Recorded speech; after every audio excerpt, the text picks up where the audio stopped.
going on, everybody? Welcome back to our channel. It's your girl, Bex. And I'm Carly.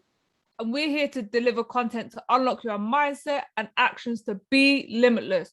Don't forget to like, comment, share, and subscribe. And like we always say, ring the bell notification so you can be notified when we're dropping gems just like this. So today we are going to be talking about gender roles, intersectional feminism, and then also how to level the playing field. Yeah. So I think this is a great topic to kick it off with. I think there's a lot of things like circulating in the news. And I can't even remember where I first came about these topics. I can't remember what I was watching, but so it's quite interesting doing the gender roles, because I was looking at obviously you've got men and women. There's roles that people say are, you know, predominantly male, some predominantly female, but then also you've got race bias roles as well. So like for example, have saying that only black people are in sports, or Asians are always in finance, or analysts, stuff like that. So it can definitely be different ways. And I've had a look at some stuff which I'll share around specific industries which are predominantly female or male as well, and just to kind of see, you know, are any of those a surprise, and the differences between the UK and the US. Oh, cool. I'm looking forward to hearing about that. And one thing that I just said to you just now is like, I read, and it was a little while ago, so it was in a Forbes article in 2019, and they said that we're still about 200 years away from full equality. Wow. At the current rate of change, according to the Economic Forum's Global Gender Report. But yeah, I thought that is pretty insane. And that's gender equality, I believe. And like, so in regards to equality, I shared a graphic on our Instagram the other day, and it shows about women of color losing ground to white women, men of color, white men at every step of the corporate ladder as well. So I'm not surprised that we're so far away from equality just in general. But yeah, it's pretty shocking, to be fair. To be honest though, it doesn't surprise me when you think how long it's taken us to get to where we are now. So another 200 years, that actually sounds quite quick, actually, considering how it's taken a long time to get here. So it doesn't surprise me at all. Though I think obviously things are moving at a lot quicker pace now, which is really good. But, you know, some of the things I was looking at obviously were like, you do have a disproportionate negative impact when it comes to minority and indigenous groups as well as people with disabilities or lower economic status as well. So yeah, all these things, it's interesting. So I was watching a video and I'll put that up for the YouTube channel, but they had a classroom of kids, and they said to them all, okay, everybody draw a firefighter. So they started to draw that. Now draw a surgeon, and then draw a fighter pilot. And every one of them in this video drew men. And then the teacher was like, who wants to meet them in real life? So the kids are like, yeah, obviously open the door. In come two of them. One you could tell was a woman straight away, which was the surgeon. And one had the firefighter helmet on, and the other one had the pilot helmet on. And they took off their helmets, and the kids were like, wow, like they couldn't believe it at all. Yeah. And then one of them went, they've dressed up. Didn't even believe it. And then obviously they got talking, and they spent the day with them. But how powerful that is to just teach these kids that, you know, these roles aren't only for men. It was really sad for me as well to think there were so many girls going, oh, his name's this, his name's that, and they can't even imagine themselves like that, or their mum, or like there's just, it's a man straight away. So I thought that was really powerful. And just on the back of that, like one of the ways of breaking down those gender norms is by educating children. Do you know what I mean? And it needs to be at school, and it needs to be within the home, because with these gender roles, it comes the whole, and even as close as when I was a kid, like I was expected to cook and clean, and my brothers weren't. You know what I mean? And that wasn't that long ago. Do you get what I'm saying? It's like, oh, you're a girl.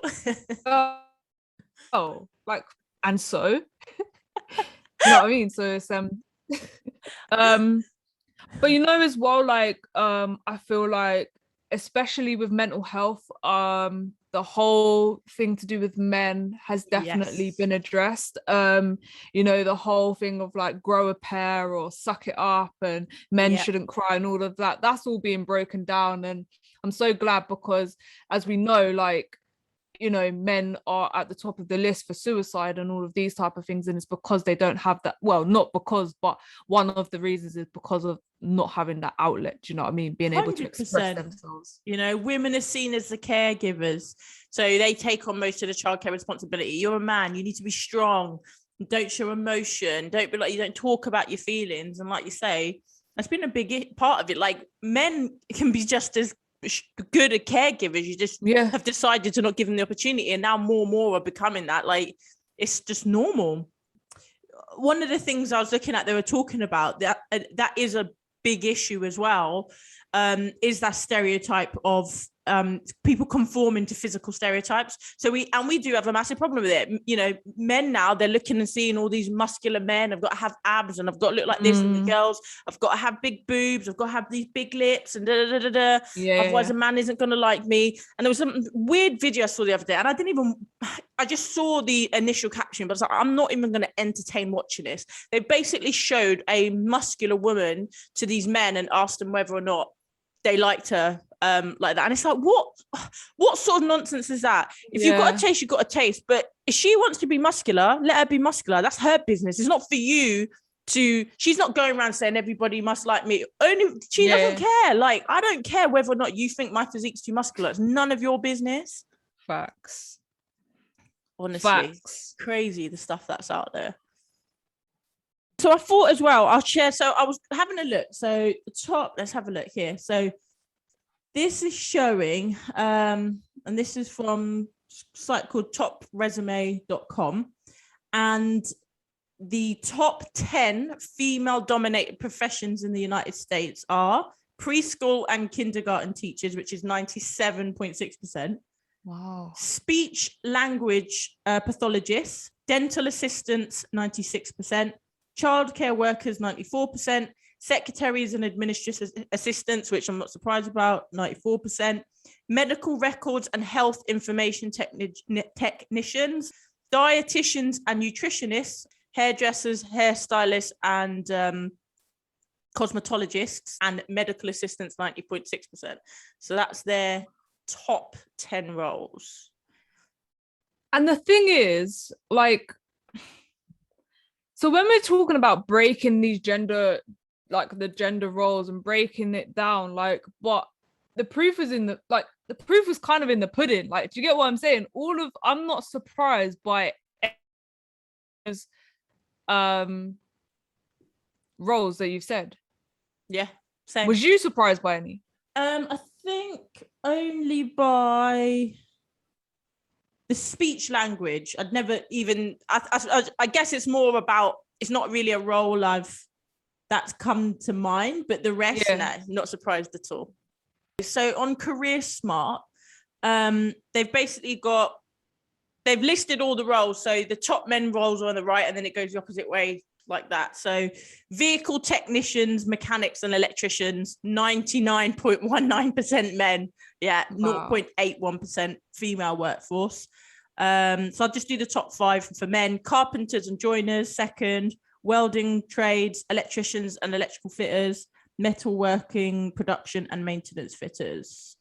And then if we scroll the opposite way, nursery nurses and assistants for women, legal secretaries, medical secretaries, personal assistants and other secretaries, childminders and related occupations, and school secretaries. They're the top ones for the women. Again, no surprises.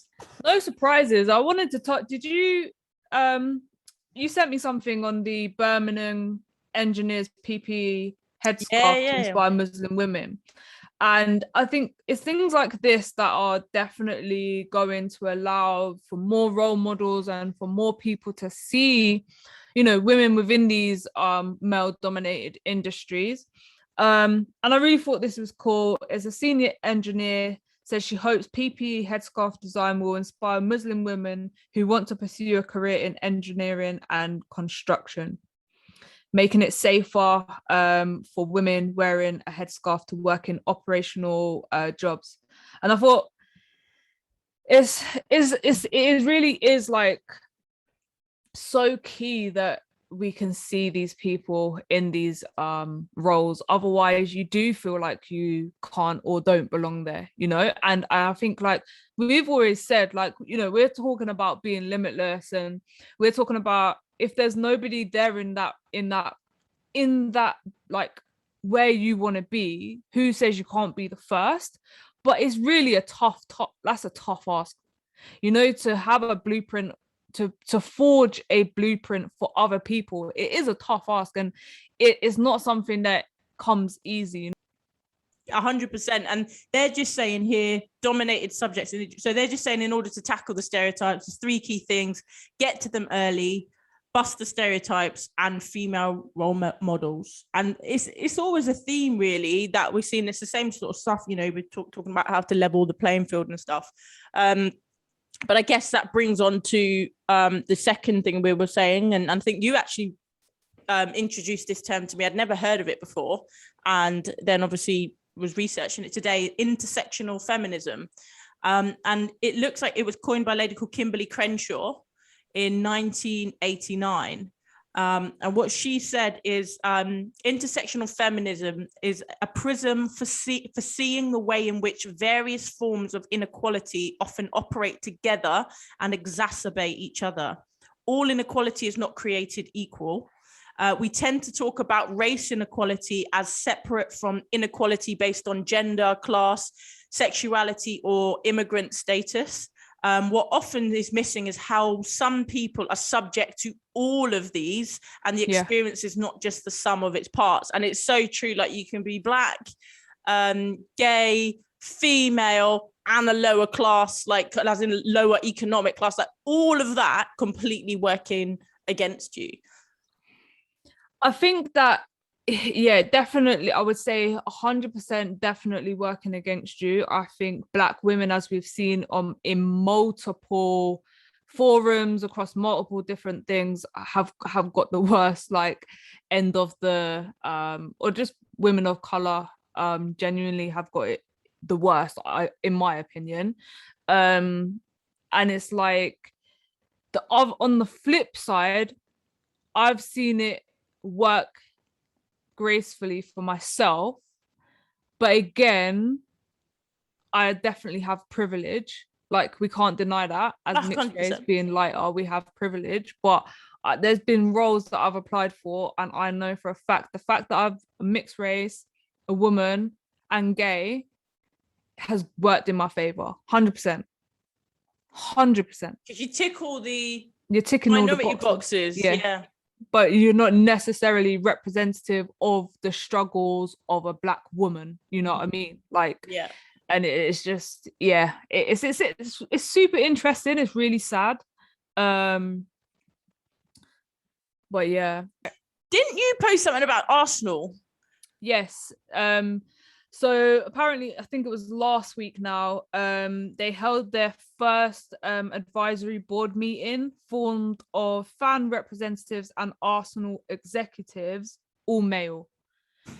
And the club has been criticised, and I haven't had a look at the research to see, or any news articles to see if anything else has been released since then, because they've announced like key issues that they're going to be working on.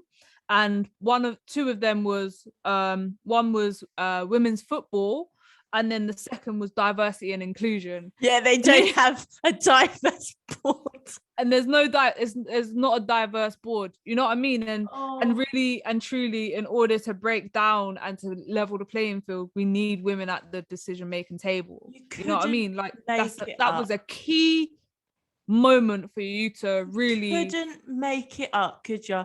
And you know what's crazy? You've got people like Alex Scott, who was an ex-Arsenal player. Okay, yes, you might turn around and say, okay, no, she's got a career now, but I'm telling you, she'll be able to point you in the direction of players she used to play with who also played for Arsenal. So if you want to have someone who's also comes from your own club, who would sit on that board happily and be able to tell you exactly what to do, because most of the players back in the day used to come from Arsenal. It's like, it still is one of the best female football teams. So they know what they're talking about. And you've not thought to go, hang on, we need a mixed board here. And didn't you say they didn't have black people on the board either? From what I could see, it was mainly Asian and white men. See, and there again, how many black players are? So if that is correct, yeah, like you say, might have got the facts wrong. But if that is correct, again, how many black players are there in Premier League? Tons of them. And you haven't even got anyone on the board. So we'll go back and double check that. But if that is the case, I mean, just alone on the women's side of things, you want to now get better at your DEI and specifically about how you support women's football. Yeah, you don't have a single woman to help advise. It's just insane. You genuinely could not make it up, like, honestly. And yeah, so somebody that I know who I used to play football with, she actually highlighted that on Twitter.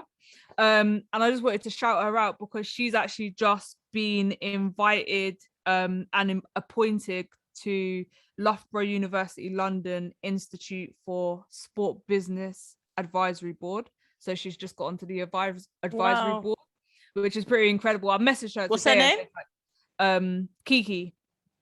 I messaged her today and said, nah, man, you're gonna have to come on our podcast one day. 100%. That's incredible. Yeah. So yes, so one of the things I was looking at as well in terms of like leveling the playing field. So I'm pretty sure this is Tony Blair's wife, Cherie Blair, Foundation for Women. They actually did a report called Leveling the Playing Field, what women entrepreneurs want. But some of the points that they were saying is financial security is important as women support their families and others, but many aspire for far more. So that's one of the things. Increased access to finance plus better awareness of financing options are desperately needed. And you've been talking about this a lot, about the lack of funding and access. Yeah, it's one of the things I think we highlighted previously. And it's so key. Like, we're finding that everybody wants to mentor people, but no one, like, everybody wants to mentor, especially women or Black individuals, whether that's men or women, but no one's putting their hand in their pocket. Their pockets, yeah, exactly. Do you know what I mean? Like, that's great. You're giving me all of this advice, but I've got no money to carry out what you're saying. That's great. Thank you so much. You know what I mean? Oh, that's nice. Lovely. Next. Yeah, literally. So like, true. Great. Yeah. Beyond finance, as they call it, their social norms and negative stereotypes are holding women back. 35% of women surveyed said that they had experienced discrimination as a woman business owner, and nearly 2/3 of the sample, so 62%, experienced some kind of negative stereotype around female entrepreneurs, mainly that women should prioritize motherhood and domestic duties. I was waiting for that one to come up. Honestly. I think that COVID has been a blessing in disguise, because it's definitely allowed businesses to understand that you can do both. Like, do you get what I'm saying? Like, a lot of people, when there was no options, they had to look after their kids as well as do their job, and were more productive. Yeah, exactly. So make it make sense. Like, do you get what I'm saying? Let's not be silly now. 100%. 38% have faced the stereotype that women are not assertive enough to be successful entrepreneurs. 31% have been confronted with the idea that men are more ambitious than women and therefore their businesses are more successful. And 19% with the idea that women aren't good with money. You know what? I've got something not necessarily to say about the money one, but the assertive one, I think it goes back to, like, it is because when we're assertive, we're labeled aggressive, or we're labeled something. Yeah, exactly. You're a bitch. You're hard faced, blah bossy. Blah. But and it's just like, wow.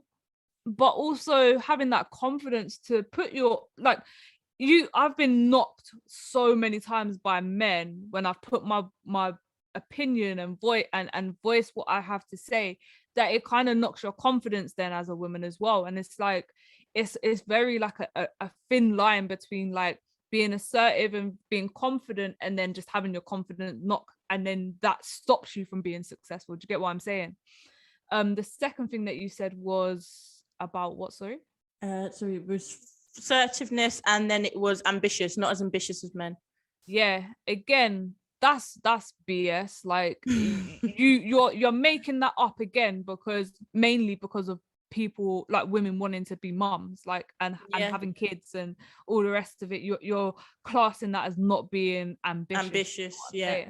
So then just some of the things that they say need to change: access to finance, discriminatory laws. So whilst many women entrepreneurs are unaware of the fact that most countries have some legal obstacles to women's full participation in the economy. In a recent World Bank report, only 6 countries have complete economic equality in the eyes of the law. That's scary. 6 countries. Wow.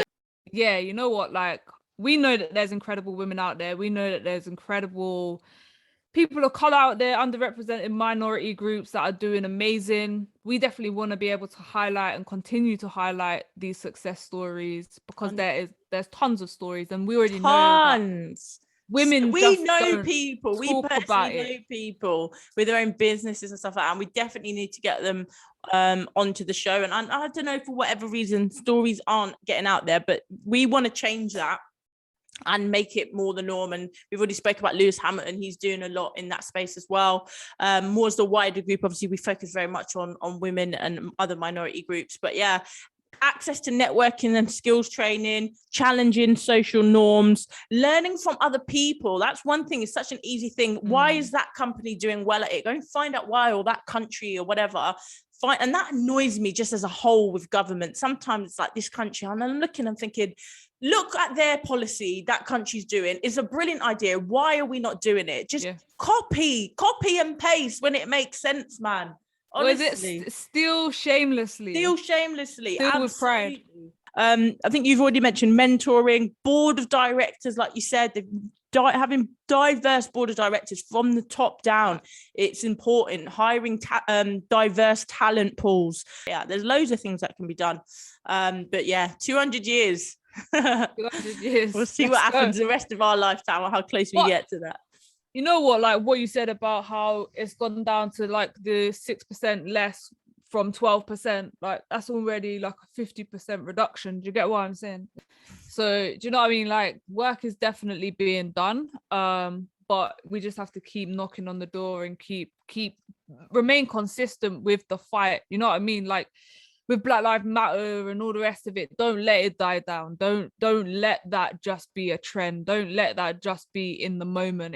The conversation has to be kept alive, and we as individuals have to keep that conversation alive. We have to challenge our friends and family and co-workers and so on and so forth, to get what I'm saying, and feel empowered to do so.